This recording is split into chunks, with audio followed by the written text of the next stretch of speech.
정보가 있는 시사 토크쇼 장윤선, 박정호의 팟짱.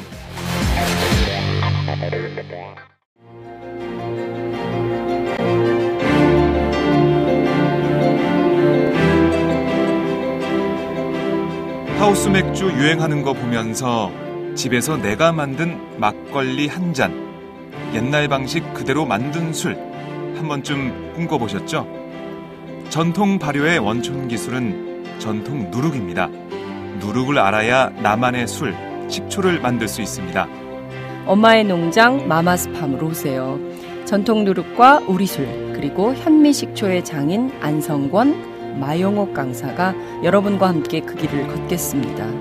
집집마다 맛이 다른 김치, 된장, 고추장처럼 내 손맛이 나는 발효식품에 도전하세요. 그 맛을 몰랐던 지난 세월을 한탄하게 될지도 모릅니다. 엄마의 농장 마마스팜 www.mamasfarm.co.kr www.mamasfarm.co.kr에서 2016년 전통 발효교육 1기부터 4기 수강생을 모집합니다.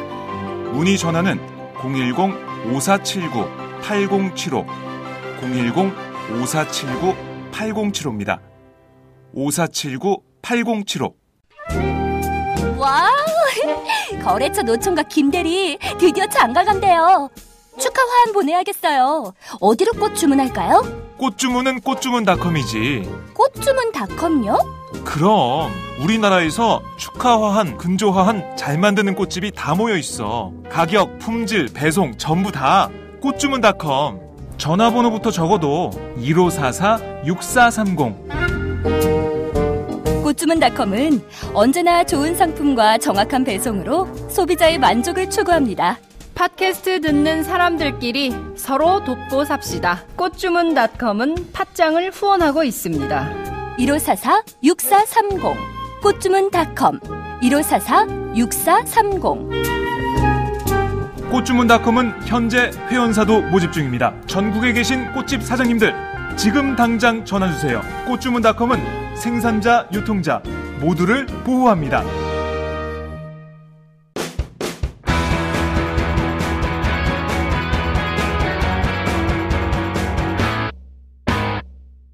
색깔 있는 인터뷰. 안녕하십니까, 박정호입니다. 색깔 있는 인터뷰 시간입니다. 자, 오늘 모실 분은 바로 팟짱의 가족 같은 분이죠. 너무 보고 싶었습니다. 네, 빨리 모시도록 할게요. 김광진 의원님 나와 계십니다. 안녕하세요. 안녕하세요. 네, 반갑습니다. 네, 근데 가족은 돈을 안 주니까요. 가족 안 할래요. 그러게요. 이제 저희가 출연료를 꼬박꼬박 드려야 될 때가 왔는데요. 네. 오늘부터 주셔야 된다니까요. 네. 오늘은 넘어가려 했더니. 사실상 컷오프 됐기 때문에. 네. 알겠습니다. 오늘부터 저희가. 이제 이미 무슨 결정이든 다 당선자 대회에서 하고. 네. 저희는 불러주지도 않기 때문에. 이제는 저희한테 출연금을 주셔야 됩니다. 알겠습니다. 저희가 오늘부터 지금 보내드리도록 하고요. 자, 너무 반갑습니다. 예. 저희가 그때 개표날 모시긴 했지만 그때는 선거 구도 얘기나 결과에 치중해서 말씀을 나눴기 때문에 김광진 의원님에 대한 얘기는 못 나눴어요. 그래서 저희가 부랴부랴 연락을 해서 모셨는데 제가 오늘 진행하기 때문에 의원님을 특별히 모셨습니다. 네, 팟짱의 가족.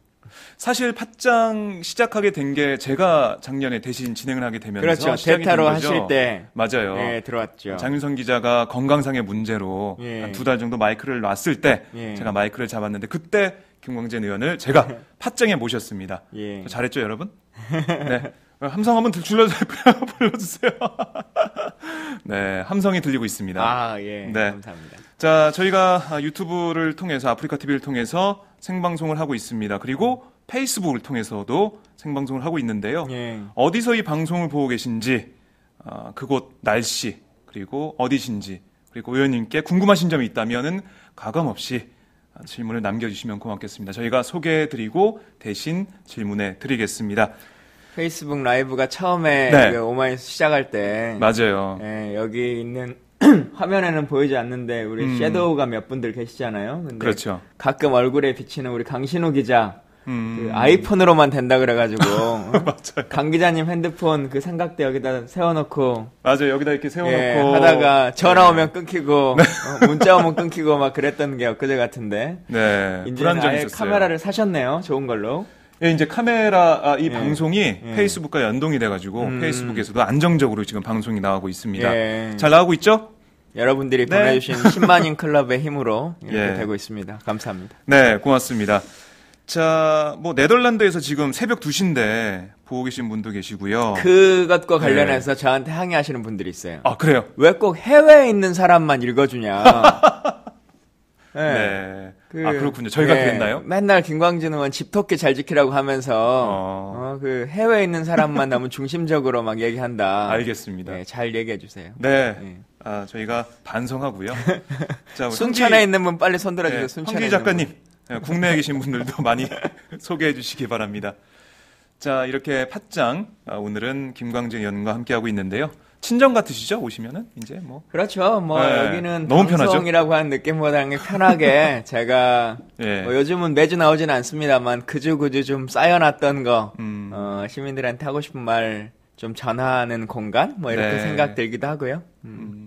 어떻게 지내셨어요? 총선 이후에. 총선 저는 이후에요. 트윗에서 많이 뵀습니다. 예. 트윙영아 아니냐는 글도 보이던데. 예. 예. 근데 제가 떨어져 보니까 네. 물론 저도 이제 정치인인가 정치적 포장도 좀 있을 것이고 뭐 여러 가지가 있지 않겠어요. 그렇죠. 근데 여기서는 뭐 솔직한 제 심정들 몇 가지 좀 드린다면 사실은 떨어진 다음에는 걱정이 왜 없겠어요. 뭐 첫 번째는 먹고 살 걱정도 있는 것이고 네. 4년간 뭘 하고 살까라고 하는 걱정도 있고. 근데 정치인으로서 해보니까 가장 큰 걱정은 네. 잊혀질까봐의 걱정이었어요. 처음에는. 그래서 뭘 어떻게 해야 잊혀지지 않을까. 그래서 뭐 어떤 뭐 팟캐스트를 해볼까. 어떤 예. 뭐 방송 이런 것들에 참여를 해볼까. 뭐 이제 이런 것들을 막 고민하다가 네. 어느 시기가 좀 지나니까 그냥 좀 잊혀져도 되는데 라고 하는 생각이 들더라고요. 그리고 시대가 또 바뀌면 새로운 주인공이 나타나는 것이 또 시대의 변화고 네. 어느 순간에 제가 또 필요하다고 하면 그때 나오면 되는 거고 그때 필요가 없다면 네. 그냥 또 자연인 김광진으로서 열심히 살면 되는 거지 라고 하는 생각이 들더라고요. 그래서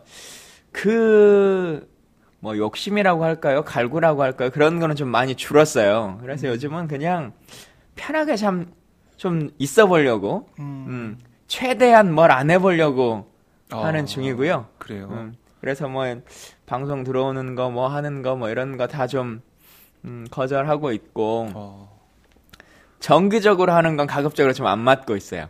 정기적으로 하는 네, 건요. 정기적으로 네. 하는 건 그냥 가끔 한 번씩 그래도 하자 뭐 네. 특집으로 하자 이런 것 정도는 그냥 응하는데 뭐 매주 뭘 하고 하는 거는 일단 조금 좀 고민해 보면 좋겠다 하고 또 사실은 이제 저희 같은 사람들 하고 나면 뭐 학교로 가거나 하는 일들을 네. 하잖아요. 맞아요. 근데 저도 이제 해보고 나니까 그런 게 프로그램이 있더라고요. 학교에서 비용을 지불하지 않더라도 네. 뭐 이런저런 뭐 학술진흥재단이라든가 이런 곳에서 최소한의 급여를 제공하고 그걸 이제 교육을 하는 프로그램이 있는데 네. 사실 그래서 저도 그 프로그램 한번 썼어요. 저도 제 모교가 있으니까 네. 모교에 신청을 해서 학교랑 얘기를 다 하고 했는데 또 생각해 보니까 요즘은 예전과 좀 달라서 예전에는 그냥 특강처럼 이름만 올려놓으면 됐는데 요즘은 네. 정규 과목을 최소한 한 과목이라도 강의를 해야 돼요. 아, 그래요? 예. 예. 물론 하려면 하는데 그게 학생들한테 좋은 걸까라고 하는 생각이 들더라고요. 예, 매달 뭐 200~300만 원 월급은 나오겠지만 그거 없어도 먹고는 살 텐데 네. 그냥 학생들한테 저 사람 어찌 보면 정관예우, 네. 어찌 보면 정치 낭인들의 뭐 이런 구제책처럼 학교가 쓰이는 것, 네. 뭐 이런 것들에 대한 고민들이 좀 생겨서 그것도 원서를 접수를 했다가 그냥 안 하렵니다. 그리고 취소해버리고. 아하. 그래서 지금은 그냥 공식적인 백수로 있습니다. 아니 좀 얼굴을 뵈니까 좀 다 내려놓으신 듯한 느낌? 예. 그런 느낌이 좀 들어요. 잊혀질까봐 걱정을 하셨다가 이제 뭐 다른 뭐 학교나 이런 것도 알아보셨다가 그것도 아니다. 지금은 어떻게 보면 백수라고 하셨지만 다 내려놓고 다시 한번 주위를 둘러보고 내면을 들여다보고 이런 시기가 아닌가 싶어요. 제가 볼 때는. 그러니까 근데 4년을 네. 진짜 좀 몰아치면서 살긴 살았어요. 4년 전 우리 왜 보면 대통령들 5년 전 취임할 때 사진하고 5년은 사진하고 보면 맞아요. 오바마 대통령도 엄청 머리 하얗게 세고 네, 네. 노무현 대통령도 그렇고 심지어 뭐 이명박 대통령도 엄청 변하고 그러잖아요. 박 대통령은 더 좋아진 것 같더라고요. 어쨌든 예. 물론 5년이라는 물리적인 시간도 있겠지만 네. 그 정신적인 스트레스도 많이 있는 거겠죠. 저도 여러분들이 뭐 트위터에 이제 옛날 사진들 막 이렇게 올려놓고 뭐 하는 것들을 보니까 4년 전과 제 모습이 네. 많은 차이는 있더라고요. 그래요? 예. 저는 모르겠는데. 사진으로 딱 비교해보면 나와요. 그냥 계속 보다가 계속 보는 사람들은 잘 모르는데 네.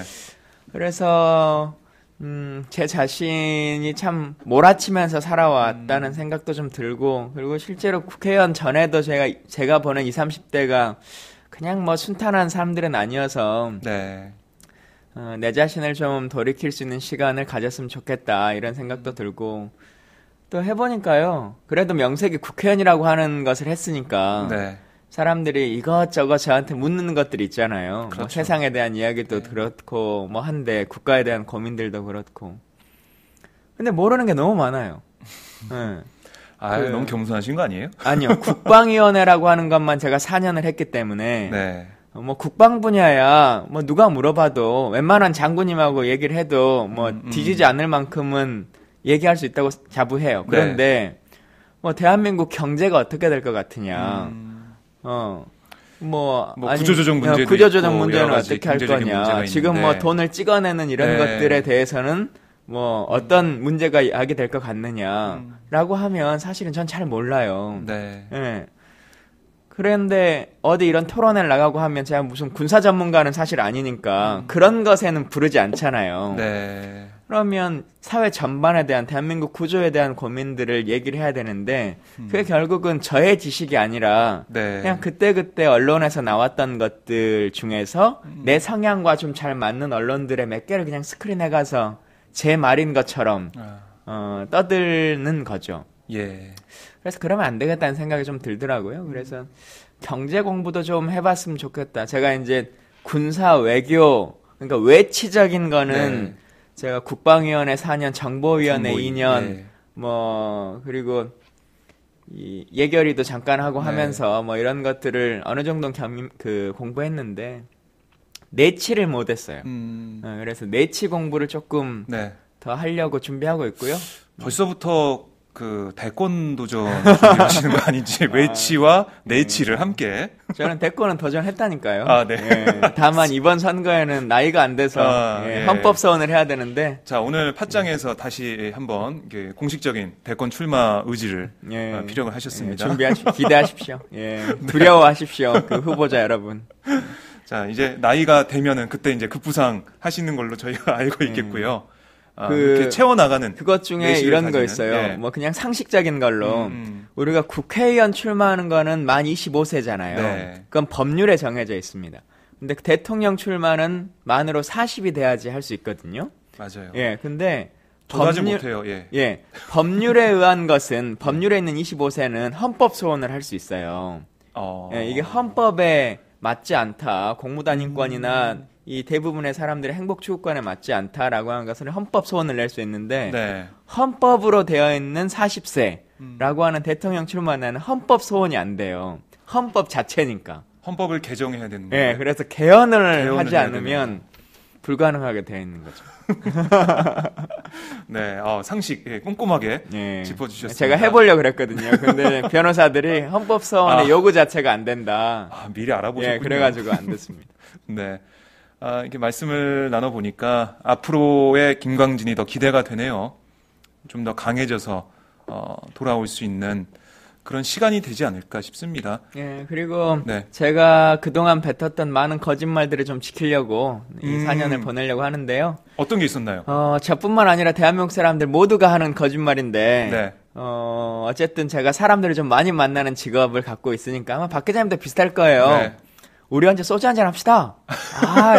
야, 제가 맞아요. 울산 한번 갈게요. 네. 조만간에 대구에서 한번 봬요. 맞아요. 이런 약속들 참 많이 했어요. 그러니까 그렇게 얘기하는 게 이제 약속이라기보다는 의례적인 인사라고 그렇죠. 느껴지죠. 예. 그래서 이제 그 약속을 좀 지켜야겠다. 그래요.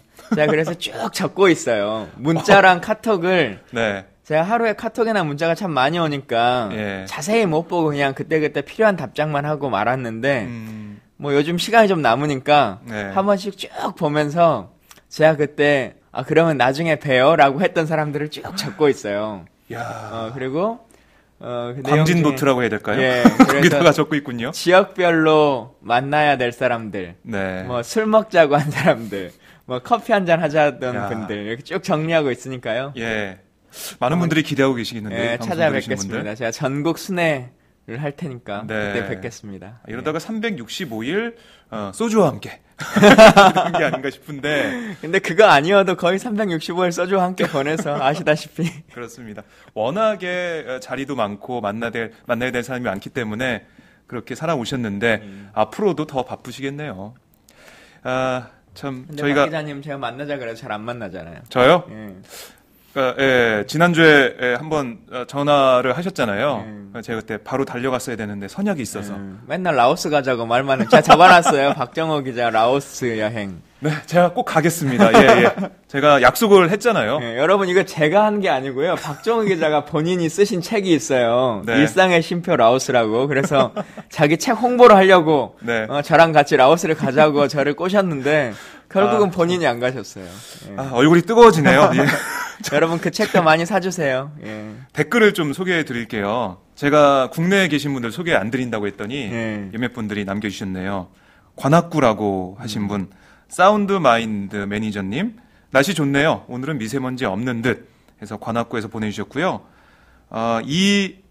이은옥님, 부산 햇님이 짱! 오늘 좀 더울 것 같아요. 오늘 날씨 바다 색깔이 아주 이쁘죠? 라고 하셨고, 김재구님, 광진 4년 후를 기약하셨고, 김현민님께서는 답다라는 말이 가장 잘 어울리는 사람. 역시 김광진답다. 지금 오디오로 계속 키우고 계신데 꺼주시고요. 껐어요. 예. 네, 이정환님 훌륭하십니다.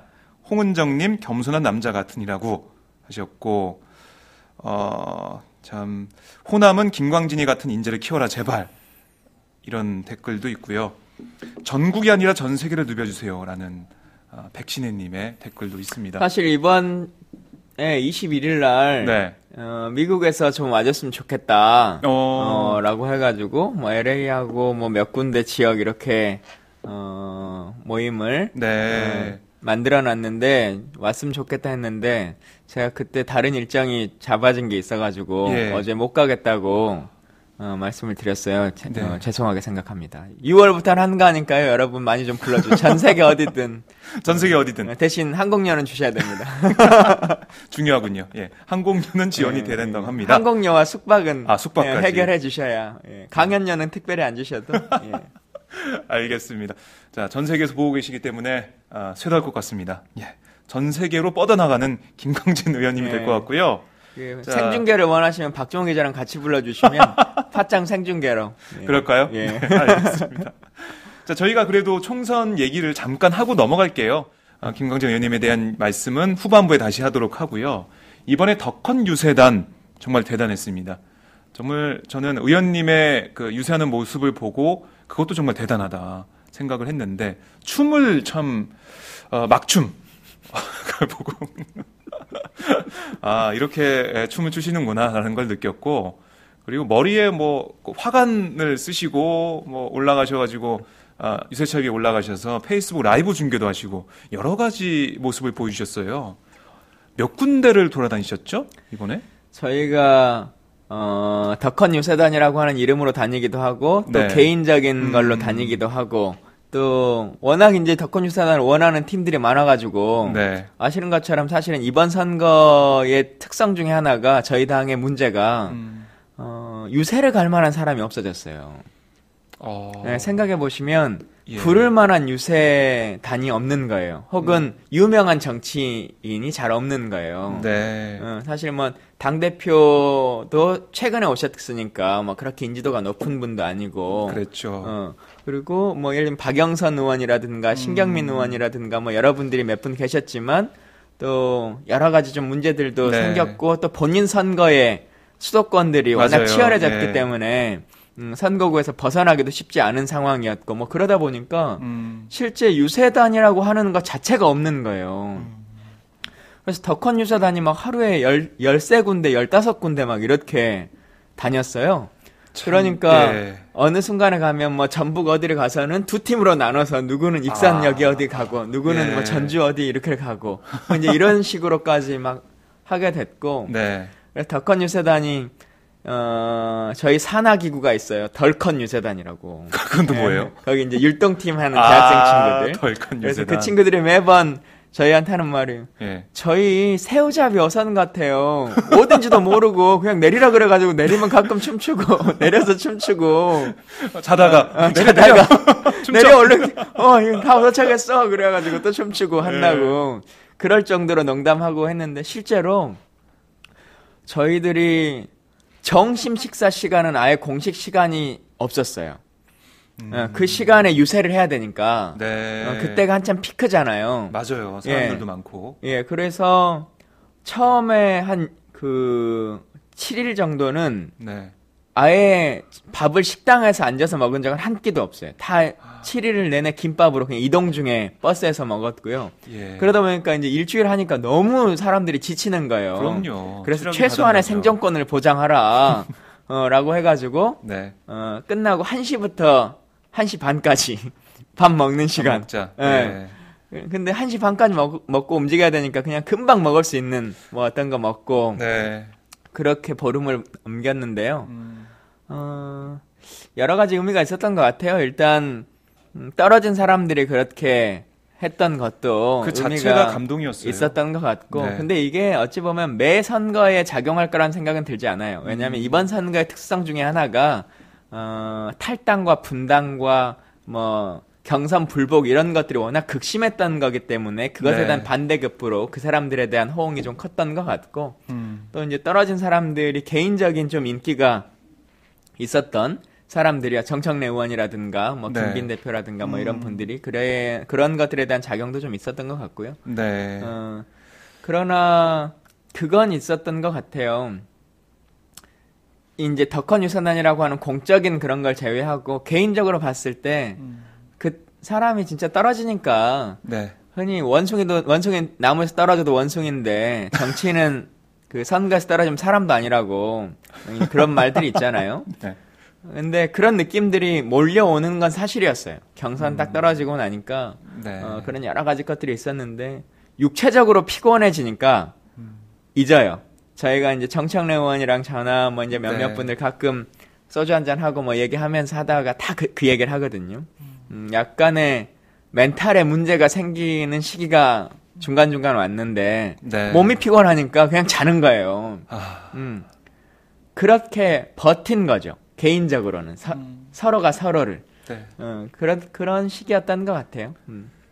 덕헌 유세단 정말 이 특수한 상황에서 나온 유세단이었고 힘든 상황을 그렇게 유세하면서 어떻게 보면은 버틴 그런 시기였는데 많은 분들이 감동하셨고 응원해 주셨고 큰 도움이 됐다는 평가가 나오고 있습니다. 지금 댓글에서도 서희승님이 덕헌이 총선 성공에 큰 역할을 했다고 봅니다.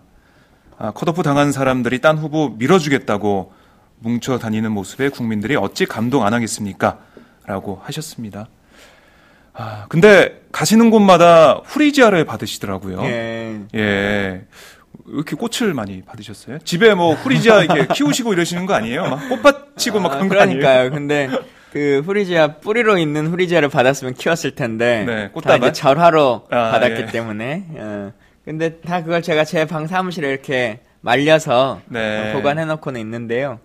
아니, 많은 분들이 꽃 주시고 저희는 제가 다니면은 먹을 걸 많이 주시더라고요. 뭐 커피, 김밥, 샌드위치 예. 이런 걸 좋은 저희가, 일입니다. 예. 제가 많이 못 먹고 다니는 선거 걸 끝나고 말씀드렸더니 예. 다음 날 네. 다음인지 그 다음 날인지 저도 요즘 좀 헷갈리는데 그냥 다음 날이라고 흔히 얘기해요. 다음 날 제가 원래 후리지아랑 꽃을 참 좋아합니다. 네. 그리고 가끔 제 스스로 꽃 선물을 하는 것도 좀 좋아하는 편이고 뭐 그런데 트위터에 글을 쓰다가 내일은 내 자신을 위해서 후리지아 한 다발 좀 사야겠다 이렇게 글을 남겼어요. 예. 그랬더니 이제 많은 분들이 위로의 마음을 담아서 그리고 격려의 마음을 담아서 이렇게 네.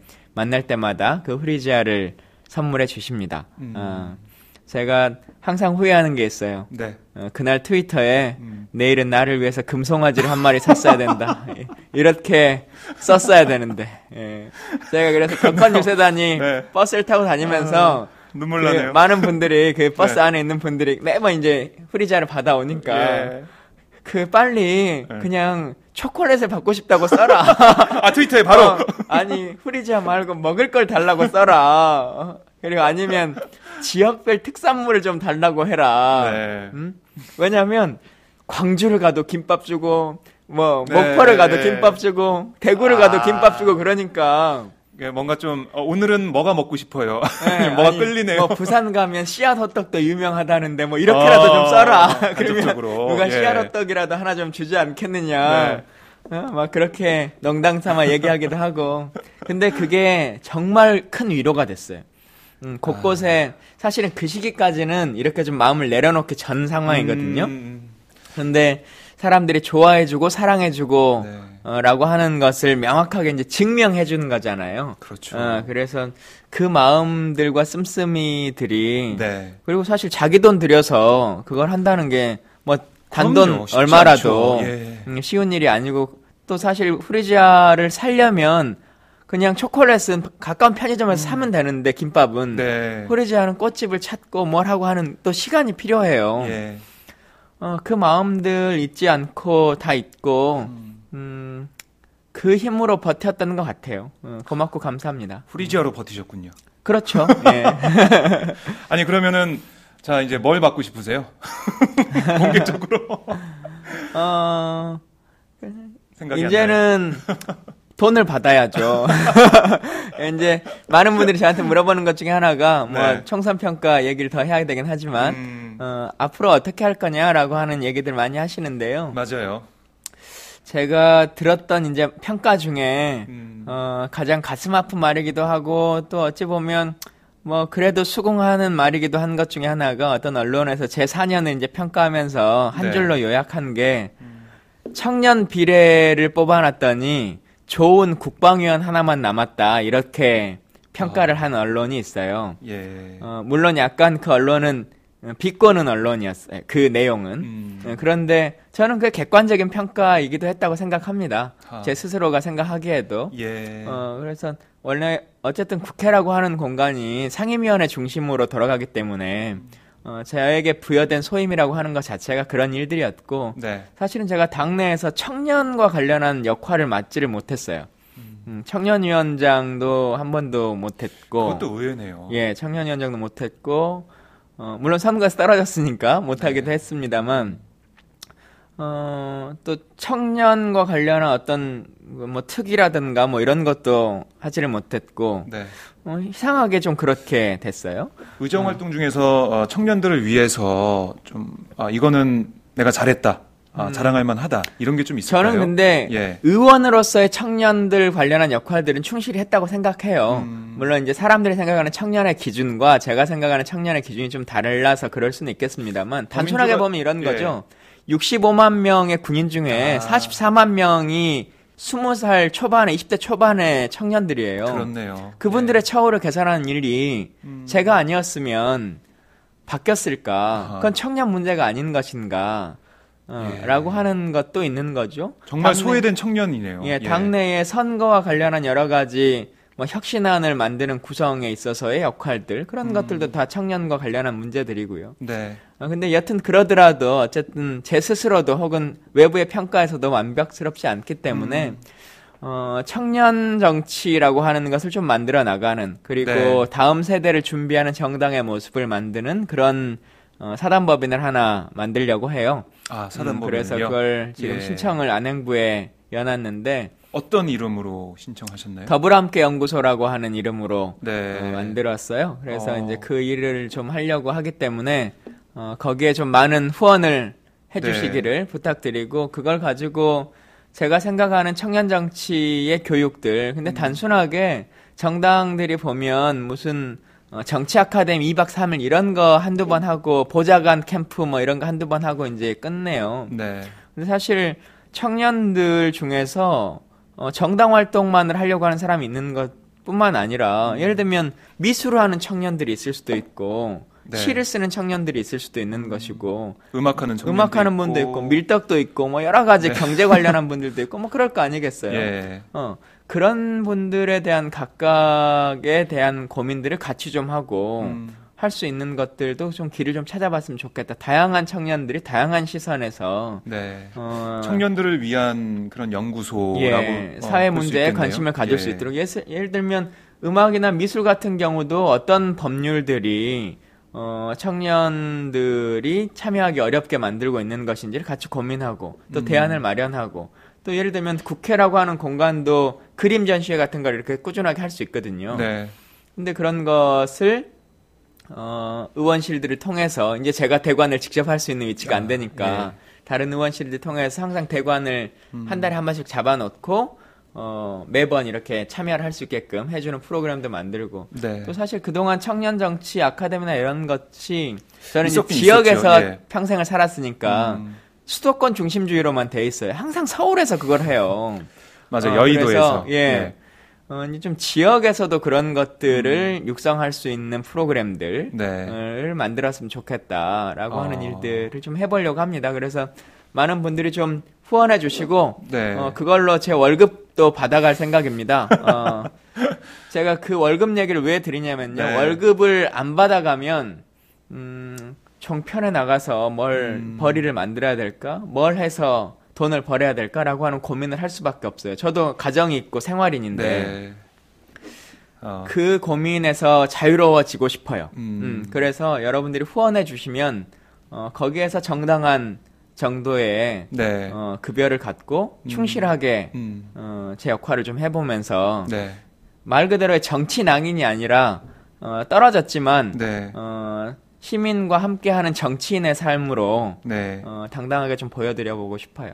아, 그렇군요. 언제 이게 시작이 되는 거죠? 어쨌든 임기가 끝나고 5월 말 6월 정도에 6월 초에 이제 정식 발족을 하려고 합니다. 6월 초에요.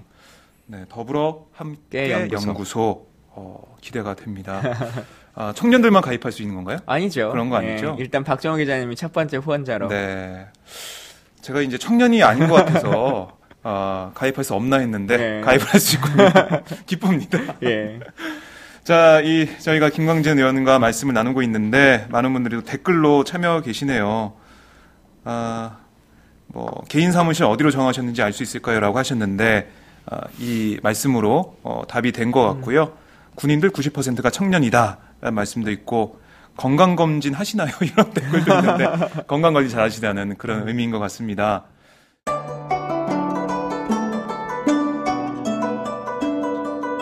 안녕하십니까. 저는 정도전을 15년 전에 최초로 소설로 썼던 작가 임종일입니다. 사실 정도전을 소설로 쓰는 데만 10년이 걸렸는데 그 시절 무명의 고달픈 심신을 양꼬치와 고량주로 달래주었던 풍무 양꼬치. 풍무 양꼬치는 월드컵 4강의 기쁨도 나라골 우습게 돌아가고 분통이 터질 때도 늘 함께했던 안식처이자 사랑방이었습니다. 진짜 정의파인 주인장은 세상을 뒤집어 푼 남자 정도전을 누구보다 먼저 알아보았고 그래서 제 소설 정도전은 역사의 곡이 없습니다. 풍무 양꼬치 역시 맛과 양심이 살아 있습니다. 좋은 사람끼리는 꼭 만나야 합니다. 어떻습니까? 오늘 풍무양꼬치에서 만납시다. 2호선 구로 디지털 단지역으로 오세요. 예약 문의 02809-9292 02809-9292. 팟짱 애청자라고 하시면 정성 가득 담긴 서비스도 나갑니다. 하나 좀 짚어보고 싶은 게 이번 20대 국회에서 청년 비례대표들이 어떻게 보면은 새누리당은 청년이라고 하는 사람이 들어왔어요. 어떻게 여러 가지 논란이 있지만 하지만 더민주에서는 청년 비례대표가 당선이 되지 못했습니다. 많은 분들이 여기에 대해서 비판하시고 지적하고 계시는데요. 의원님도 좀 안타까우시죠? 많이 안타깝죠. 그리고 그게 단순하게 청년 비례대표가 오지 않았다라고 하는 것에 대한 안타까움이 아니라 20대 국회 더불어민주당의 비례대표 공천이 심각하게 잘못돼 있다라고 하는 것에 기인하고 있는 것입니다. 물론 지금 당선되신 분들이 다 나쁜 분들이라고 생각하는 건 아니에요. 이분들이 일을 못할 거라고 생각하지도 않고 각각의 능력은 다 걸출하신 분들입니다. 그럼에도 불구하고 우리가 생각하는 비례대표의 원 취지라고 하는 것들이 있고 또 그것을 만들어내기 위한 당원 당규라고 하는 것 그리고 각 정당이 하지 못하기 때문에 공직선거법상의 의무조항으로 갖추고 있는 것들이 있고 그렇습니다. 근데 그런 일들을 지금 우리가 하나도 제대로 하지 못하고 정치라고 하는 것이 다른 어떤 사회 문제와 다르게 사실 전쟁은요, 어떤 국가 혹은 어떤 시대든지 간에 강한 것이 옳은 것을 이기는 게 전쟁입니다. 그렇죠. 근데 정치라고 하는 것은 옳은 것이 강한 것을 이겨낼 수 있어야 그게 정치거든요. 그래서 우리가 대한민국 헌법 전문에 대한민국은 3.1운동과 대한민국 임시정부와 4.19 민주국가의 정치를 계승한다고 되어 있는 거 아닙니까? 당시에 그 공고한 탄압과 억압과 어찌 보면 실정법이라고 하는 것이 있지만 국민들의 저항과 옳다고 믿는 의지라고 하는 것이 대한민국을 존속시키는 힘이다 라고 하는 것을 법치의 근간으로 내세우고 있는 나라인데 그래서 옳은 것이 강한 것을 이겨야 정치다라고 하는 것을 증명하는 것인데요. 이번 선거는 명백하게 그냥 강한 것이 옳은 것을 찍어 눌러버린 비례대표 공천이었고 그 파동이었다고 생각합니다. 그래서 그것을 심판한 것이 시민들이었다고 생각하고 그래서 저희가 비례대표로는 3당이 돼버리는 거 아니겠습니까? 그런 면이 많이 작용을 했죠. 그런 게 많죠. 청년이 안 됐으니까 그것만의 문제가 아니에요. 예를 들면 이런 겁니다. 비례대표를 뽑는 가장 첫 번째 취지가 뭔가요? 각 어떤 그런 단체도 있겠고 아니면 계층을 대변할 수 있는 지역구에서 당선되지 못하는 사람들 그리고 사회적 약자와 소외되는 정치적 약자들이 어느 정도 기반을 만들어내기 위해서 있는 거 아니겠습니까? 다양성을 보존하기 위해서. 그래서 사실 정치는 사람이 하는 일이기 때문에요. 신의 한 수라고 하는 건 없습니다. 사람들끼리의 일이고 가장 많은 사람들이 옳다고 믿는 것들을 하는 일이에요. 그게 정치죠. 그래서 우리가 매뉴얼을 만들어 놓는 거 아닙니까? 당원 당규라고 하는 거죠. 우리 당원 당규에 청년 비례대표, 그러니까 사회적 약자라고 하는 것을 어떻게 배려하도록 되어 있냐면 우리가 헌법이 있고 법률이 있고 대통령령이 있는 것처럼 정당에도 가장 높은 당헌이 있고 법률과 같은 당규가 있고 그 다음에 시행세칙이 있고 이렇게 되어 있습니다. 가장 높은 당헌에 청년과 노동과 관련해서는 각급위원회, 그러니까 노동위원회와 청년위원회에서 선출하고 남녀 각 1인씩 당선 안정권에 안분한다 이렇게 되어 있어요. 당헌에 명시되어 있는 겁니다. 근데 지키지 않았죠.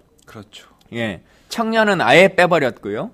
노동은 남녀 각 1인씩을 해야 됩니다만 남자 한 분만 집어넣었어요. 그래서 당헌을 위반하고 있고요. 그다음 당규에 장애인과 그리고 당직자와 여성과 노동, 그 여성과 그 농민 이런 것들을 하도록 되어 있는데 당규에 일단 참 이번 비례대표에서 이해할 수가 없는 게 우리가 사회적 약자의 첫 번째로 꽂을 수 있는 게 뭐겠어요? 장애인이죠. 아마 비례대표 생기고 나서 장애인 비례를 공천하지 않은 제가 봐서는 처음일 것 같아요. 그러게요. 저도 기억이 없네요. 예. 네. 이번 비례대표에 저희 당은 장애인이 단 한 분도 없습니다. 과연 정상적으로 비례대표의 원 취지를 살린 것이냐. 그리고 그런 것을 하기 위해서 우리가 정당법 법에 법률에 네. 장애인을 공천하고 뭐 하는 이런 여러 가지 것들을 가지고 국고지원금을 우리가 추가적으로 얼마를 더 받고 하는 일들을 해오고 있어요. 근데 돈은 받아가면서 자리는 내주지 않는 이런 일들을 지금 만들어 버렸고요. 네. 또 여성들의 목 이런 것들도 있잖아요. 그렇죠. 저희가 이제 의무적으로 국가에서 정한 법률에는 홀수번을 여성으로 네, 하도록 네. 되어 있습니다. 참 이번에 근데 이번에 믿기 힘든 일이 예, 일어났죠. 15번이 이수요. 홀수잖아요. 예. 근데 남성으로 바꿔버렸어요. 15번이 당선 안정권이다라고 하는 생각을 가지니까 이 청년 비례를 가장 마지막 15번 정도로 이제 였는데 네. 응? 그걸 그것도 바꿔버렸어요. 법을 위반하면서까지 네. 15, 16번을 바꿔서 14번과 15번이 전부 다 남자인 초유의 사태를 만들어버린 거 아닙니까? 법률을 위반하면서까지. 네. 그래도 뭐 당선은 못 됐어요. 15번까지도. 그랬죠. 응? 그런 꼼수들이 시민들에게 먹힐 것인가. 네. 이런 것들 참 안타깝고 또 저희 당규에 비례대표의 60%를 여성으로 한다고 되어 있어요. 네. 근데 그것도 지키지 않지 않습니까? 이런 여러 가지 것들 모두가 비례대표 원취지를 참 무색하게 만들고 힘 있는 누군가의 자리처럼 네. 만들어 버린 것, 참 안타깝게 생각하고 당을 대표하는 얼굴들로서의 모습이 비례대표의 상징성인데 그렇죠. 시작부터 그런 모습들을 보여줬기 때문에 새로 정치를 시작하시려고 하는 분들에게도 그건 당이 잘못한 일이라고 생각해요. 개인의 잘못이 아닌데 네. 그 개인들의 문제점들이 아닌 것인데 당 자체가 그분들을 너무 무력화시켜버렸다고 하는 것 참 안타깝게 생각합니다. 그리고 청년 비례라고 하는 것도 이런 측면이 있어요. 지금 30대가 3분 있거든요. 네. 19대 국회는 그래도 8명이 있었어요. 시작할 때. 네. 그러니까 일단 숫자 자체도 확 다르죠. 줄어버렸죠. 그리고 그 3명도 참 좀 특이한 것이 저희 당의 한 분은 누구도 당선되지 않을 거라고 생각했던 한 분 아닙니까? 부산에서 당선됐던 연재에서 분이신데 네. 그래서 뭐 우연찮게 한 분이 본인은 되시게 이제 됐네요. 최선을 다한 거지만 네, 하여튼 청년으로 당선될 확률이 없었던 정당처럼 된 거고요. 네. 저희 당의 상황은 국민의당도 한 분이 됐는데 사실 국민의당도 그 번호까지 비례대표가 될 거라고 생각하지 못했던 거 아니겠습니까? 객관적으로. 예. 그래서 그냥 한 분이 추가된 것이고 어찌 보면 새누리당만이 유일하게 청년 몫을 당선 안정권에 배분한 거예요. 그게 현실이죠. 그리고 청년 비례라고 하는 것이 이제 두 가지 측면이 있는데요. 하나는 그냥 젊은 의원이다라고 하는 것에 있죠. 네. 그거는 이제 새누리당 비례대표 같은 분은 젊기 그 말이 때문에, 맞을 것입니다. 나이를 젊은 보고. 비례대표. 근데 저희 당에서의 청년 비례라고 하는 것은 당원 당규상 청년위원회에서 선출한 사람이어야 해요. 그냥 당대표가 비례대표 접수받은 사람 중에 젊은 사람 누구 있어? 라고 해가지고 그냥 선정하는 거 말고 네. 청년위원회에서 선거를 통해서 선출된 사람이 청년 비례대표인 겁니다. 그래서 그 역할들을 제대로 하지 못했기 때문에 그 파행을 저질렀기 때문에 저는 이거에 대한 책임도 명백하게 물어야 된다고 생각해요. 선거 끝났으니까. 네. 예. 그런 것들이 다 잘못됐죠. 안타깝게도. 비례대표 공천 정말 말씀하신 대로 강한 것이 옳은 것을 이긴 그런 결과가 나와서 많은 분들이 비판을 했었고 이게 일정 정도 어느 부분에 있어서는 작용을 해서 뭐 비례대표 그런 지지율이 국민의당에 뒤지는 그런 모습도 좀 보였고 다른 지역에도 영향을 미친 걸로 저희가 좀 보고 있는데 이 부분에 대한 책임을 명백히 물어야 된다. 네, 알겠습니다. 자, 이렇게 19대 국회가 이제 정리가 돼 가는데요. 어제 국방위에서 질의하셨잖아요. 예. 질의 내용도 항상 하시듯이 날카롭게 질의하셨지만 끝날 때 말씀하신 게 저는 좀 기억에 남더라고요. 마지막 임기 자리이기 때문에 그동안 제 성격이 부드럽지 못해서 여러 관계자들이 고생하셨을 것 같다. 그런 부분에 대해서 너그럽게 이해해달라라고 말씀하셨어요. 예. 네.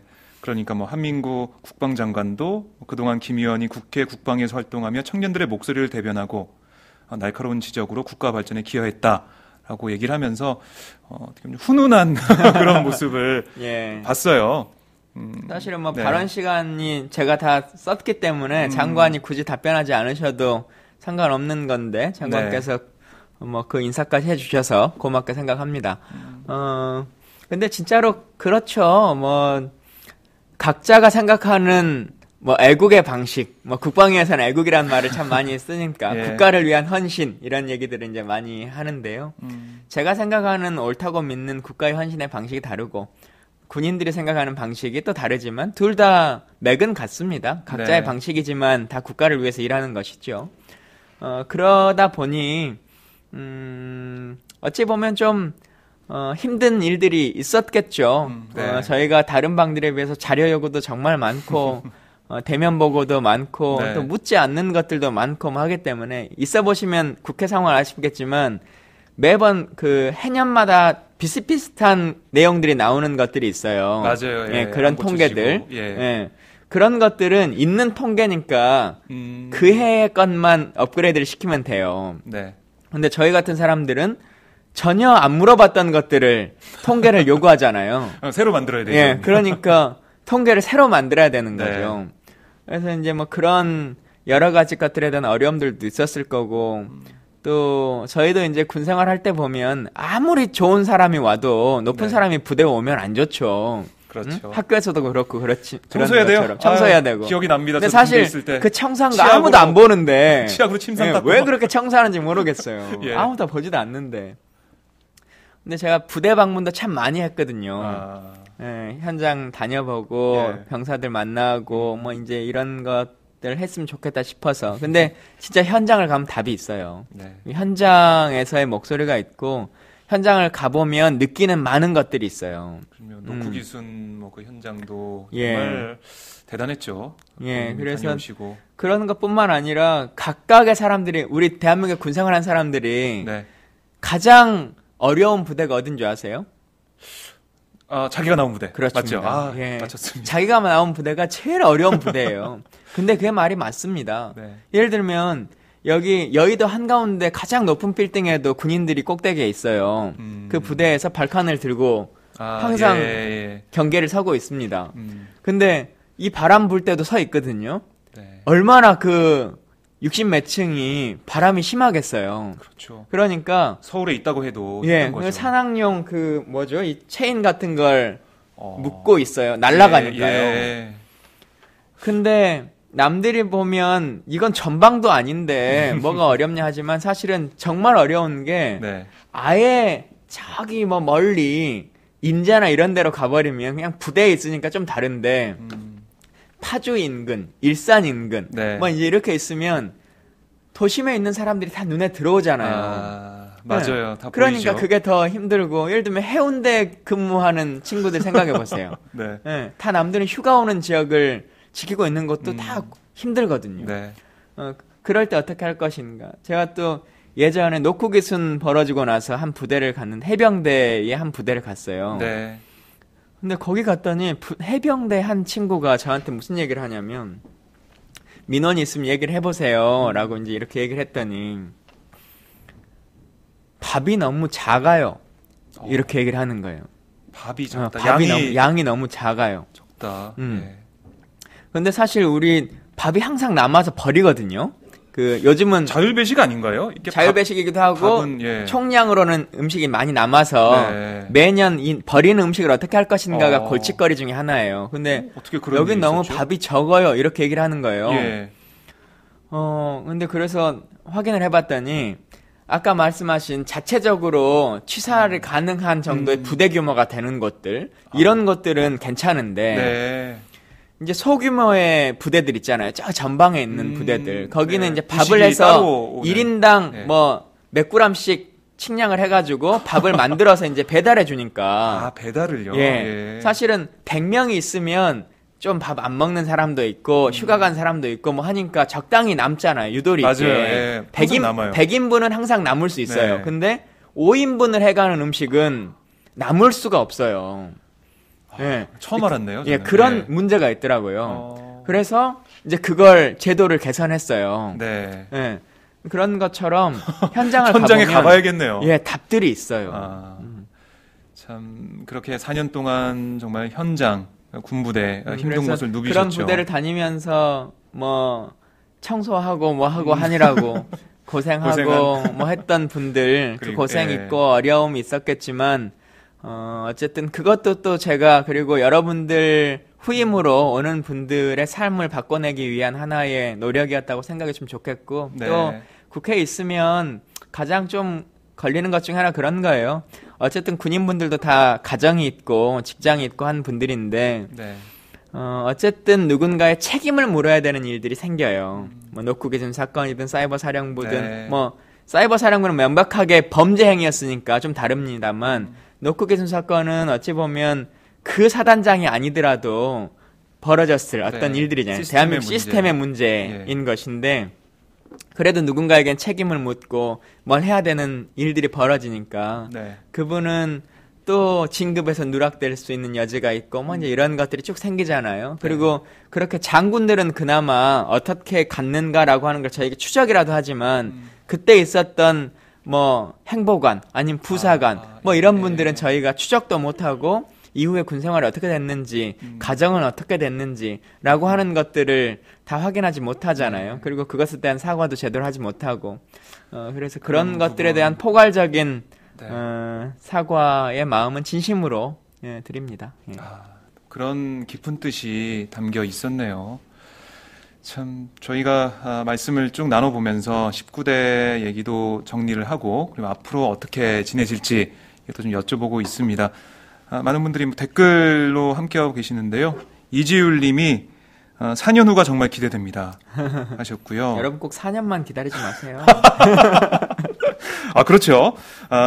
뭐 선거가 또 계속 있으니까. 아니 뭐 보궐선거가 네. 꼭 아니더라도 네. 우리가 이제 1년 후에 대통령 선거가 있기 때문에 또 제가 또 대통령에 나간다는 건 아니고요. 네. 좋은 대통령 만들어서 그러니까 또 홍종환님이 이런 말씀하셨네요. 당에서 어떤 역할을 해주세요. 내년 대선에서 원외 덕헌 유세단 해요라고 하셨습니다. 예. 이런 요구도 있고요. 당에서는 뭐 당이 원해야 할 텐데요. 당이 원해야 원해에서 간다. 그리고 7분의 전투 잘 읽었어요. 예. 얘기도 있고. 4년 중에 제일 아쉬운 게 네. 그래도 뭐 아쉬운 게 뭐냐라고 하면 대변인을 한 번도 못 해본 거예요. 하하. 제가 원내 대변인이든 네. 당 대변인이든 최고위원 아니면 해봤고 후보 대변인이든 예, 원내부 대표. 예, 뭐 하나라도 좀 그래도 대변인으로서 그냥 해볼 만한 정도의 수준은 될 것 같은데 네. 항상 그 파워 게임에서 밀렸어요. 밀렸군요. 예, 하고 싶었는데. 예, 전 하고 싶은데 다른 그거에 분들이 더 대한 하고 걸 싶어서. 사실 대변인 자리가 엄청 그 선호하는 자리이기 때문에 그렇죠. 언론인들 약간 계속 만나고 선거 때 계속 TV에 나오고. 이미 내정을 합니다. 이제 선거를 나가면서 네. 중요 자리들 대변인하고 뭐 몇 개는 이렇게 하는데 저는 막 당내 선거에 막 그렇게 했던 스타일이 아니기 때문에 네. 그걸 막 잘 얻지 못하고 뭐 했었는데 그건 좀 아쉬워요. 나 대변인 했으면 네. 뭐 사실 저는 아까 뭐 말씀하신 언론은 많이 나가는 편이어서 그거에 대한 그렇죠. 갈구는 별로 없는데요. 네. 그냥 대변인 한 번은 해봤으면 좋았을 텐데라고 하는 아쉬움은 있어요. 다음에 이제 국회에 가시면 꼭 대변인을 하셨으면 좋겠고요.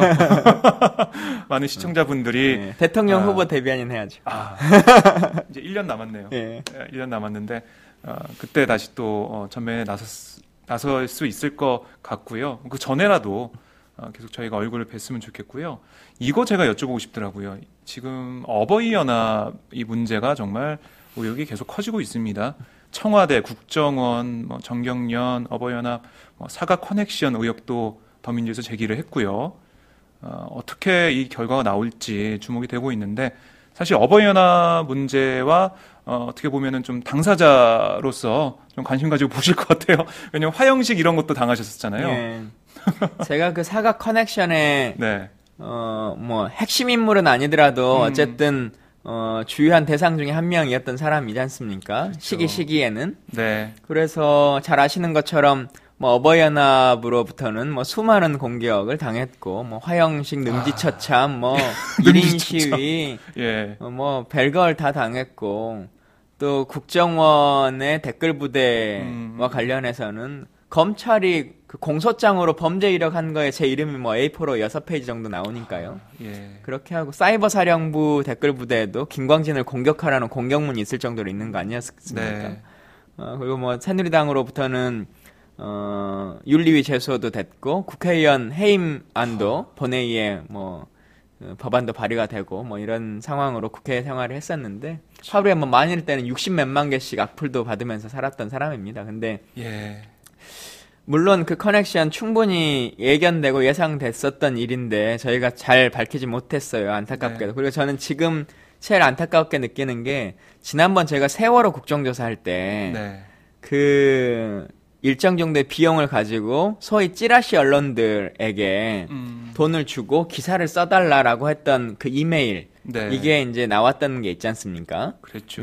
근데 저희가 그걸 한번 그냥 발표만 하고 그 뒤로 추적도 잘 못했고 이슈화가 안 됐어요. 네. 사실 그걸 계속 추적했으면 나왔을 것 같아요. 지금 이 상황들이. 왜냐하면 고구마줄기처럼 이게 연결이 돼 돈을 있을 주고받았던 것 같다. 거니까 네. 고소고발을 저희가 했으면 그때 돈을 받은 사람이 자기가 살아나려면 예. 누구한테 받았다는 것을 검찰에 가서 얘기를 해야 될 거 아니겠습니까? 그리고 그렇군요. 그 사람은 자기가 감옥 안 가려면 또 누군가한테 받았다는 것을 말을 네. 했어야 되는 것이었을 텐데 그때 그것을 그냥 그 짧은 단신처럼 처리하고 끝내버렸던 거. 그거 지금이라도 빨리 그때 기록들이 다 남아 있으니까요. 네. 검찰이 고발해야 되고 수사해야 됩니다. 예. 20대 국회 과제가 되겠네요. 예. 네. 참 화형식 능지처참 이런 거. 근데 그 어버이연합 회원들이 정작 의원님의 얼굴을 몰랐잖아요. 지나가는데 김광준 예. 의원이 지나가는데 화형식 하면서 예. 보고도 모르고. 예. 뭐 박원순 시장한테도 유명한 일화가 있잖아요. 네. 참 이런 시대에 사회에 우리가 살고 있다는 것 자체가 비극입니다. 예. 지금 총선에서 여소야대 전국이 됐는데 이런 비정상적인 것들, 말도 안 되는 이런 상황을 바로 잡아야지. 예. 바로 잡는 모습을 야당에 제가 보여줘야지. 오늘 오면서 예. 보니까 페이스북에 보면 1년 전 오늘 뭐 이런 걸 아침마다 네네네. 보여주잖아요. 근데 보니까 정확하게 1년 전 오늘에 그 오마이뉴스에서 찍었던 영상 네. 그리고 권 기자님이 찍어줬던 스틸 사진 그게 이제 두 개가 뜨더라고요. 세월호 집회하면서 예. 유족분들과 같이 그 집회 맞아요. 이렇게 예. 이렇게 했던 몸싸움을 몸싸움이라고 할까 하여튼 뭐 그걸 했던 강제 진압하는 경찰이 예, 막 예. 방패로 밀고 막 이랬잖아요. 그 딱 그 날이었더라고요. 그러면 생각해 보니까 사실 대한민국이 1년이라고 하는 물리적인 시간은 지났는데 추가적으로 어떠한 진실도 네. 나온 것이 없고 정부의 의지도 전혀 바뀐 것이 없고 한 상태잖아요. 유일하게 이제 바뀌었다고 하는 것은 국회의 권력 구조만이 바뀌어 있는 것이기 때문에 네. 시민들은 1년의 시간이 지나도 저는 잊지 않고 있을 거라고 생각하고 또 국회가 그동안 제가 당선자분들을 만나면 매번 이 말씀을 드립니다.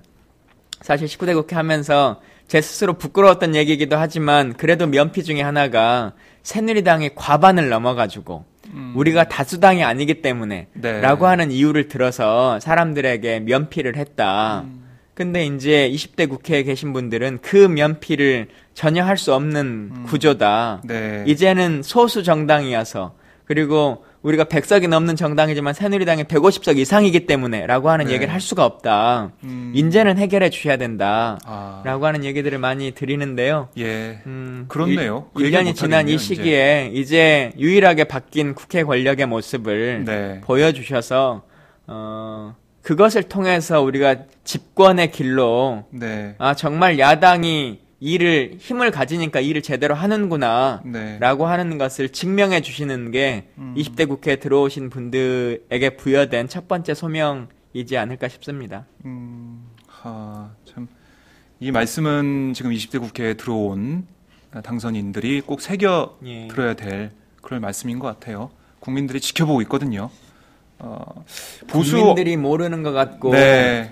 뭐 정편에 다 휘둘리는 것 같고 하지만요 실제 선거를 뛰어보면 경로당 가면 다 정편만 보고 있고 그러니까 네, 염려도 네. 돼요 솔직히 저희 같은 사람들 입장에서는. 그런데 투표장에 가서는 국민이 현명해요. 맞습니다. 어느 정치 평론가도 분석하지 못할 만큼의 결과를 만들어내는 것이고요. 그렇습니다. 그게 국민의 힘이죠. 그래서 선거에서의 힘도 있지만 국민 이기는 정부는 없는 거거든요. 박근혜 네. 정부가 명확하게 인지해야 됩니다. 근데 지금도 이기려고 하고 있어요. 예. 예. 이 요즘과 같은 민주정부에서도 그렇고 예전에 독재정부일 때도 국민이 그걸 이겨냈어요. 정치인이 이겨내는 게 아닙니다. 네. 그 선거 부정 있고 막 돈 매수하고 뭐 그러는 상황에서도 야당을 다수당을 만들어주고 여당을 참패시키고 하는 게 국민의 힘 아니었습니까? 그 독재 시절에서도. 그럼요. 근데 이 민주정부의 시기에 2016년도에 그런 일들을 하려고 하고 그렇게 믿게 세뇌시킬 수 있다라고 생각하면 안 되는 거죠. 네. 참, 이 보수 쪽에서는 이번 총선이 예방주사다 이런 얘기하는 걸 제가 좀 들었습니다. 이번 총선을 발판 삼아서 내년 대선 잘 준비하면 정권을 재창출할 수 있다 이런 생각을 하고 있던데 그만큼 야당이 여소야대 전국에서 잘해야겠다 이런 생각을 하고 있고요. 선거 정치가 뭐 살아있는 생물이라고 흔히 네. 말하기 때문에 어떤 결과가 앞으로 몇 개월까지 간다는 건 없어요. 당장 바뀌고 하루하루 네, 바뀌고 네. 급변해요. 저희 당이 선거에서 결과론적으로는 이겼습니다만 실질적으로는 참패한 선거죠. 네. 말 그대로 집토끼라고 하는 호남은 전부 다 잃어버린 상태에서 우리의 기본적인 절대 기반을 잃은 상태로 있었고 비례대표는 3등을 한 거고요. 네. 예. 그리고 우리가 잘해서라기보다는 어쨌든 새누리당과 이 정부에 대한 심판 그리고 국민의당으로 갈라졌을 때 수도권에서 어쩔지 모르겠다라고 하는 국민들의 현명한 표 쏠림이라고 하는 것에 대한 선택 때문에 약간의 어부지리로 제 일당이 된 것이지 그 일당도 뭐 한석 차이의 일당인 것이고 복당이 받아들여지고 나면 이제 더 그것도 바뀌는 거 아니겠습니까? 그렇습니다. 그런 상황인데 당선된 이후에 새누리당은 그래도 차근차근 좀 아까 말한 예방주사의 효과들을 보여주고 있어요. 당청 관계도 좀 바꾸려고 하고 네. 뭐 여러 가지 역할들을 하고 있는 거 아니겠습니까? 근데 지금 저희 당은 계속 안 좋은 모습들을 보여주고 또 권력 싸움들의 모습들 뭐 이런 것들이 이제 느껴지니까 네. 쭉쭉쭉 이제 또 지지율이 떨어지는 거 아니겠어요? 예. 이거 빨리 개선해야 됩니다. 그리고 뭐 물론 그것도 또 다른 국면이 전환되면 또 다시 새롭게 올라갈 수 있는 힘이 원동력이 생기겠습니다만 지금에서는 좀 새로운 모멘텀이 필요한 시기인 것이 아니냐라고 네. 한 생각입니다. 참 이런 댓글이 있네요. 의원이 이제 20대 국회는 아니지만 의원 이상의 역할을 하세요. 지켜볼게요라는 응원 댓글이 눈에 들어옵니다. 자, 저희가 1시간 가까이 이렇게 말씀을 나눠봤습니다. 참 많은 분들이 너무 아쉬워하세요. 보면 댓글을 제가 다 읽어드리지 여러분이 못했지만 많이 아쉬우면 오마이뉴스에 글을 많이 좀 올리셔가지고요. 김광진을 좀 고정으로 하나 좀 해라. 대신 출연료를 많이 줘라. 이렇게 네. 좀 써주십시오. 그런 댓글이 많이 올라올 것 같은데요. 아니 그 트위터를 보면은 오연호 사장님 트위터에다 좀 쓰십시오. 트위터를 보면은 많은 분들이 의원님의 그 얼굴을 그려서 뭐 보내주시더라고요. 예. 아니 이러다가 김광진 갤러리가 한번 열리는 거 아닐까 생각이 들 정도인데 뭐 저도 한번 연습을 해볼까 그래요. 아니 이거 다 그리는 게 요즘 유행인가 생각도 들 정도로 그 요즘 흔히 말하는 것 중에 네. 김광진한테 리트윗 한번 안 당하면 트익녀라고 말할 수 없다라고 하는 거 있고 김광진 팬아트 안 그려주면 네. 그 서울 코믹월드 이런데 못 나간다 뭐 이런 거 있고 뭐 여러 가지 있습니다. 진짜 해보니까 100여 분이 넘게 이렇게 그려주세요. 근데 다 뭐 미술 전공하는 분이 네. 아니어도 그냥 이면지에 그리는 분도 있고 그냥 얼굴만 동그랗게 그려서도 김광진이라고 하시는 분들도 있고 한데 그 마음이 얼마나 고마워요. 네. 예. 제가 그래서 항상 약속해요. 제가 재선 의원이 되면 뭐 중간에 가든 4년 후에 가든 재선 의원이 되면 첫 번째 행사로 네. 국회에서 제 팬아트 갤러리 전시회를 해가지고 그림 그려줬던 분들 다 초대해서 네. 국회 귀빈식당에서 제가 식사를 모시겠다. 아. 그러니까 여러분도 귀빈식당에서 얼른 식사하시려면 다 하나씩 그리십시오. 아니 저희 팟짱에서도 그 현장을 생중계해야 될 것 같은데요. 예. 아, 그 똑같은 김광진이 뭐 지금 수백 장이 막 다 걸려 있는 거 아니에요? 이거 대단할 것 같습니다. 그러니까 그 정도 양이면 국회에서 못하고 예술의 전당을 빌려야 된다. 상상만 해도 즐거워지는데요. 김광진 의원님을 저희가 팟짱에서 자주 볼 수 있을 것 같아요. 저희가 또 어떻게 또 의원님하고 콜라보를 할지 생각도 네. 좀 하고 있는데요. 지켜봐 주시고 우리 시청자분들도 응원을 해 주시면 고맙겠습니다. 그리고 더불어 함께 연구소 이제 5월에 준비해서 6월에 발족을 하니까 여기도 관심을 갖고 지켜보도록 하겠습니다. 자, 댓글을 좀 소개해 드리고 보내드려야 될 것 같은데요. 석정원 님이 19대 청년 비례 정말 열심히 잘하셨는데 20대는 볼 수 없다니 아쉽다고만 하고 넘어갈 게 아닌 것 같습니다. 이런 공천을 하는 이상 더민주도 발전할 수 없으리라 봅니다. 김광진 의원님, 다음 국회에선 꼭 다시 보고 싶습니다. 4년 잘 버티며 자리 만들어 가셨으면 좋겠네요. 그 당을 하셨습니다. 바꾸기 위한 방법은 쉽습니다. 여러분들이 당원이 되시는 것이에요. 네. 한 달에 1,000원이면 당원이 될 수 있기 때문에요. 어떤 먼 일이 있다고 탈당하고 나가고 하지 마시고 꾹 참고 계셔야 전당대회 때도 자기가 원하는 당대표도 뽑으시고 대통령 후보 선출 때도 다 권리당원에게 투표권이 있으니까 저희가 그렇죠. 원하는 후보를 뽑으실 수 있고요. 시장 후보, 국회의원 후보, 시의원 후보도 전부 다 권리당원들, 대의원들이 투표합니다. 그러니까 네. 여러분들이 당원이 되셔서 그 주인된 권리를 행사해 주시면 좋겠습니다. 네, 알겠습니다. 자, 마지막으로 한 말씀 하시죠. 그래도 당원 얘기를 하셨는데, 예, 오랜만에 나오셨으니까. 앞으로 뭐 자주 뵙고, 네. 한때는 국회의원이었던 직업을 갖는 이제는 자연인으로 돌아갑니다만, 그냥 자연인으로서만 살지도 않겠고, 저는 누가 뭐라 그래도 정치인으로 살 겁니다. 정치꾼으로 살지는 않겠습니다만, 정치인이라고 하는 이름에 부끄럽지 않게, 근데 그것이 국회에 들어가서만 여의도에서만 이루어지는 것이 정치라고 생각하지 않고요. 네. 제 일거수일투족이라고 하는 것, 제 행보 하나하나가 저 사람이 당선됐을 때는 떨어졌을 때는 혹은 뭐 다른 것들은 사람들과의 관계는 어떤 것인가라고 하는 것이 청년 정치의 비전이고 네. 또 김광진이라고 하는 정치인의 앞으로의 쌓아가는 역사일 테니까요.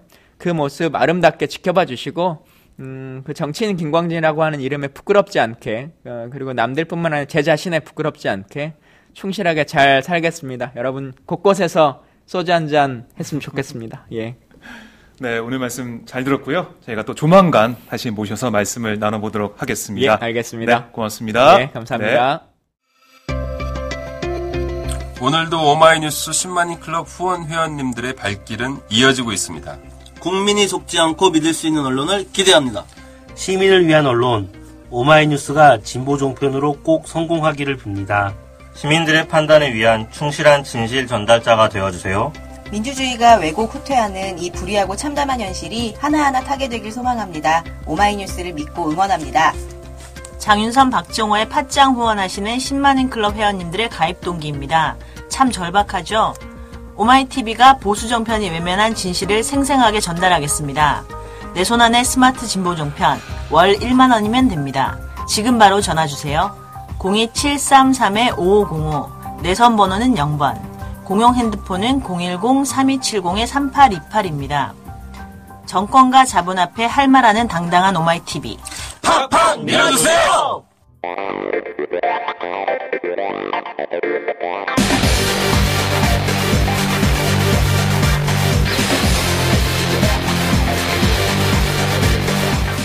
정보가 있는 시사 토크쇼 장윤선, 박정호의 팟짱.